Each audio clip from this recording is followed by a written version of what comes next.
कि मोहम्मद से वफा तूने तो हम तेरे हैं, ये जहां चीज है क्या लोहो कलम तेरे हैं। आज ओआईसी का इजलास मेरे मुल्क में मुनक्कद हुआ। 57 मुस्लिम ममालिक में से अल्लाह ने मेरे वतन को ये इज्जत बख्शी कि वो इसकी मेजबानी कर सके, मगर बात मेजबानी से भी आगे बढ़ गई। आज जब मैंने इमरान खान को इस्लाम और मुसलमानों की हालत पर बोलते सुना तो सोच के गहरे समुद्र में डूब गया। आज अरब समेत तमाम मुस्लिम ममालिक के वज़रा और सरबराहान के सामने खड़ा शख्स इमरान खान किसी तौर भी एक आम अजमी नहीं लग रहा था।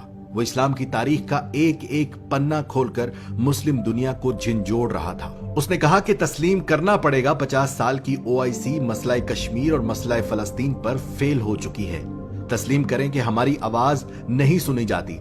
तस्लीम करना पड़ेगा कि हम मुत्तहिद नहीं हो सके। उसने एक आलमी लीडर के रूप में समझाते हुए वजह बताई कि आखिर क्यों इस्लाम को बदनाम किया गया और ये किस तरह किया गया। उसने याद दिलाया कि जब 80 की दिहाई में नबी पाक सल्लल्लाहु अलैहि वसल्लम की तौहीन पर मबनी किताब लिखी गई, तब हमारी खामोशी इसकी वजह बनी। जब मगरिब में इजहार राय की आड़ में इस्लाम का मजाक बनाया गया, तब भी हमारी खामोशी इसकी वजह बनी। जब मगरिब ने इस्लाम को दहशतगर्दी और अमन पसंद जैसे दो ग्रुपों में तकसीम कर दिया, तब भी हमारी खामोशी ही इसकी वजह बनी। हमें एक जुबान में बोलना चाहिए था कि इस्लाम सिर्फ एक है, और वो है वो इस्लाम जो नबी पाक सल्लल्लाहु अलैहि वसल्लम का इस्लाम है, और वो अमन का दीन है। फिर उसने याद दिलाया कि फलस्तीन पर काबिज कुव्वतों के खिलाफ हमारे रिवायती एहतजाज ने मसला फलस्तीन को हल नहीं होने दिया। उसी रिवायती एहतजाज ने कश्मीर का मसला भी हल नहीं होने दिया। अक़वाम मुत्तहिदा में पाकिस्तान की इस्लामोफोबिया के खिलाफ करारदाद मंजूर होने पर मुबारकबाद पेश करते हुए इमरान खान ने कहा कि मगरिब के साथ सिफारती ताल्लुकात अपनी जगह, मगर जहां हमारे मुसलमानों के हकूक की बात हो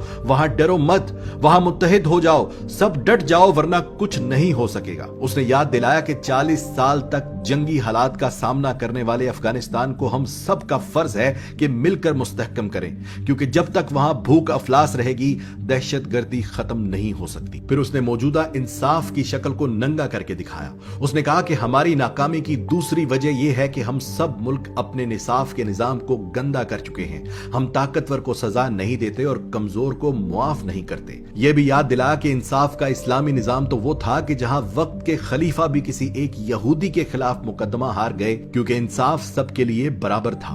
फिर हम सब कैसे मुसलमान हैं जो अपनी तारीख के बरक्स इंसाफ कर रहे हैं। फिर उसने इंसानी हकूक के बारे में बात की कि मेरा दीन कहता है बेटियों को जायदाद में हिस्सा दो। बदकिस्मती से मेरे मुल्क में भी 90% बेटियां विरासत में हिस्से से महरूम कर दी जाती थीं, इसलिए मुझे कानून पास करना पड़ा कि कोई बेटी जायदाद में हिस्से से महरूम न रहे। उसने ये भी याद दिलाया कि जमीन पर इंसाफ कायम करना बहुत बड़ी जिम्मेदारी है। उसने कहा कि अपने गुलामों को या तो नबी पाक सल्लल्लाहु अलैहि वसल्लम की पैरवी करते हुए आजाद कर दो, और अगर आजाद नहीं कर सकते तो अपने खानदान के फर्द बराबर इज्जत दो। उसने कश्मीर पर होते आ रहे मुजालिम पर खुलकर बात की। उसने अक़वाम मुत्तहिदा में कश्मीरियों को दिए गए हकूक को पामाल करने पर भारत की सख्त मुजम्मत की। उसने बताया कि जिनीवा कन्वेंशन के तहत कश्मीर की तकसीम नहीं की जा सकती, उसके बावजूद वो कानून तोड़कर कश्मीर का स्टेटस तब्दील करके भारत ने सख्त गलती की। और जब तक हम 1.5 अरब मुसलमान एक आवाज होकर अपने जाती मुफादात को अलग रखकर अपने मुसलमानों के हकूक के लिए आवाज नहीं उठाएंगे,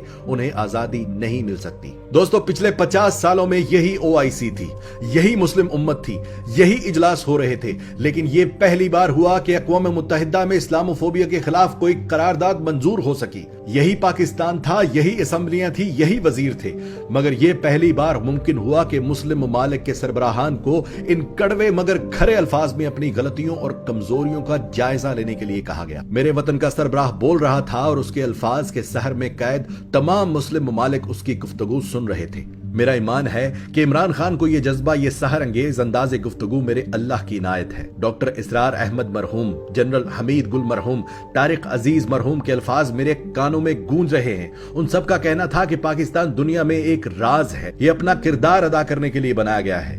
हमीद गुल फरमाते थे कि जिस दिन इस मुल्क को एक ऐसा सरबराह मिल गया जो मगरबी ताकतों की आंखों में आंखें डालकर बात करेगा, उस दिन से पाकिस्तान अपने असल मकसद की तरफ चल पड़ेगा। मुझे यह सब देखकर जहां खुशी हो रही है कि वो वक्त आ गया कि हम पाकिस्तानी मुसलमान दुनिया के मुसलमानों को इकट्ठा करने वाले हैं, वहां कुछ तकलीफ भी होती है कि मेरे मुल्क का वो गरीब जिसे तालीम से दूर रखा गया, जिसे सिर्फ 2 वक्त की रोटी ही जिंदगी का मकसद लगता है, वो ऐसे वक्त में गैर दानिस्ता उस शख्स इमरान खान की मुखालफत करके उसी मगरिब की ताकत बन रहे हैं जो मेरे वतन को 75 सालों से कमजोर करते आए हैं। क्योंकि वो मगरिब भी पेशेन गोइयां पड़ चुका है कि पाकिस्तान किन राजों में से राज है। वो हमें हमेशा इसीलिए तोड़ता आया है कि हम मुत्तहिद ना हो सके, क्योंकि वो जानता है कि जिस दिन हम मुत्तहिद हो गए उस दिन सब मुसलमान इकट्ठा हो जाएंगे। दुआ है कि अल्लाह पाक हम सबको अपने मुल्क का असल मकाम और मकसद समझने की तौफीक दे। हम मुत्तहिद हो जाएं, हम एक परचम तले जमा हो जाएं, सब सिर्फ और सिर्फ पाकिस्तानी बन जाएं।